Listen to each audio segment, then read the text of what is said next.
I hope that you're having a good day today. Oops, I got somebody down there. Hold on a second.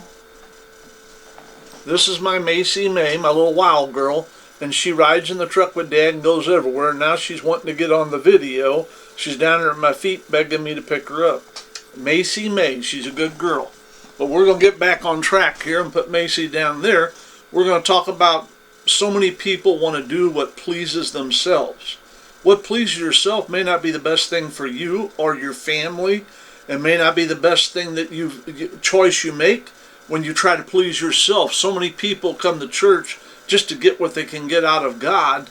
And when you live your life to please yourself and to satisfy your own desires, then you're on a bad treadmill and you're never going to get off of it. You're going to always be pushing forward on what's best for me. It's all about me. No, life's not always all about you. Now, I'm married. I have children. My children are all grown up. They don't live at home anymore. I have grandchildren. I have great-grandchildren, 5 great-grandchildren, 9 grandchildren. I got 14 of them. So my life is not just me. I have to think about others and think about what their needs are. And Samson in the Bible was told he could not marry outside the tribe of Israel. But he said to the Lord, "She pleased me well." That's what he did. She pleased me well. What pleases him is more important than what pleases God.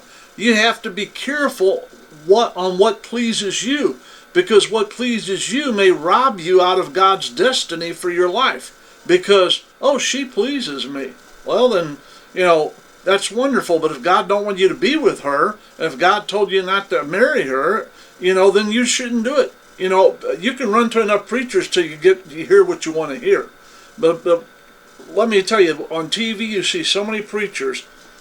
I hate to say this, but if you would get down and check out all the stuff they say, not all of it lines up to the Word of God. A lot of it's just detrimental. It doesn't line up to the Word of God. The smell is not right. Let me tell you something. You ever been out in the woods, been hunting, you walked up on something that didn't smell right? I'm telling you, it doesn't smell right. When you have a pastor or a preacher that gets up and preaches every sermon, all cotton candy and ice cream, they never mention nothing about what pleases God. They never mention that the Lord may tell you stuff that you don't want to hear. He told Jonah, "I want you to go to Nineveh." Jonah didn't want to go to Nineveh. He didn't like that. He didn't like what God told him. He got upset. He wound up with a belly experience and wound up getting spit up on the shoreline, and he wound up going where? To where God wanted him to go, Nineveh. Let me say, Samson didn't like what he heard. God doesn't always tell you what you want to hear, but let me tell you something, what he does. He tells you the truth. God always tells you the truth. TV preachers, I'm not knocking all of them. I'm not saying don't watch it. I'm just saying they don't always tell you the truth. And they get their own spin on things, You deserve to be rich. You deserve to have a great house. You deserve to have the best car. You need to deserve, and maybe someday you'll own a private jet like I do, and you own a Bentley and a BMW and all this stuff and everything else. Guess what? When you check out life, you're not going to take that with you. I haven't seen anybody, I've preached at least 100 funerals, maybe 250 funerals in my life. I've never seen anyone with a U-Haul behind their curse, bringing everything that they own and burying it with them, because it don't go with you.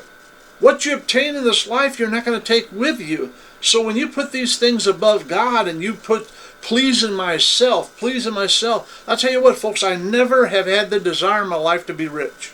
I've never had it. I've never been a guy who said, "I want to make $1 million time I'm 25. I've never been that way. But Jesus said he would supply all of our needs according to his riches and glory.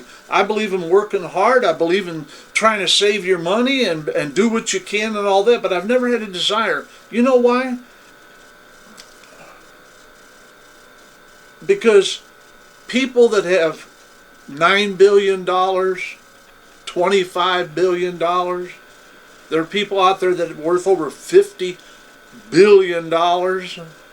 I can't watch people who have no food to eat, people that need a coat, people that are in need. I just don't understand how you could sit on $50 billion and watch people be in need. I can't understand why a TV preacher would need $300 million worth of wealth and then still ask you to send them money. It just don't add up. 2 and 2 sport, folks. And Jesus never lived the life of luxury. He didn't stay in top of the line accommodations. He didn't ride around in a chariot with the best looking horses and everything.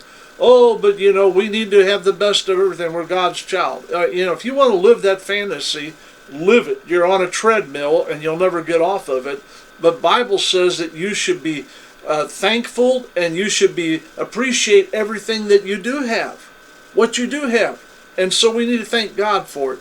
Let me tell you something. You can't do what pleases you and serve God.